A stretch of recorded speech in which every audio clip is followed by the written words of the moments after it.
बच्चों का होना एक बड़ी दौलत है, लेकिन उनका सही होना सुविधाओं से शरीर पलता है। लेकिन संस्कार से दुनिया में 3 तरह का दुख होता है, जो एक माता-पिता को तोड़ सकता है। पहला, संतान न होने का दुख, जो एक खालीपन है। दूसरा, संतान होकर भी खो देने का दुख, जो एक गहरा घाव है।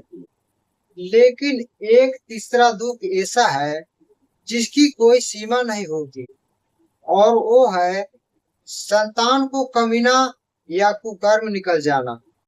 नमस्कार दोस्तों, स्वागत है आपको पारिवारिक पाठशाला में। आज हम एक ऐसी कड़वी सच्चाई पर बात कर रहे हैं। जब बच्चे नहीं होते हैं तो माता पिता इस चिंता में रहते हैं कि आंगन सूना है, यानी बच्चे हुए नहीं। जो एक बहुत बड़ा माता पिता के लिए दुख होता है, जो पहला है।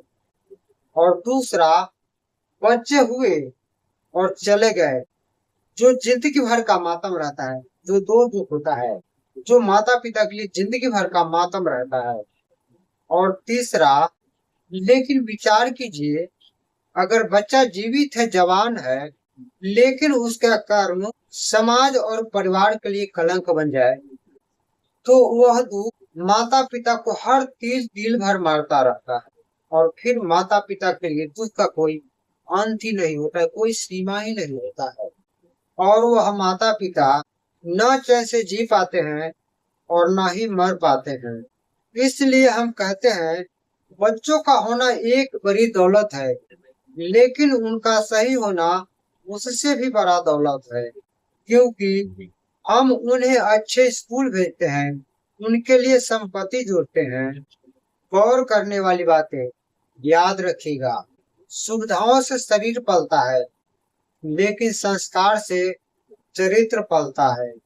क्योंकि आज के समय में अपनी संतान के प्रति केवल चिंता होना जरूरी नहीं है, क्योंकि उसे सही दिशा देने के लिए प्रयास करना भी बहुत जरूरी होता है।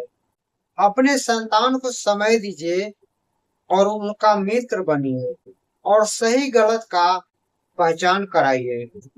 ऐसी ही पारिवारिक चर्चाओं और जीवन को पाठशाला से जुड़े रहने के लिए हमारे चैनल पारिवारिक पाठशाला को सब्सक्राइब अवश्य कर लिया करें, और अपना राय हमें कमेंट बॉक्स में जरूर बताएं। फिर मिलता है किसी नेक्स्ट वीडियो में, तब तक के लिए अपना ख्याल अवश्य रखें।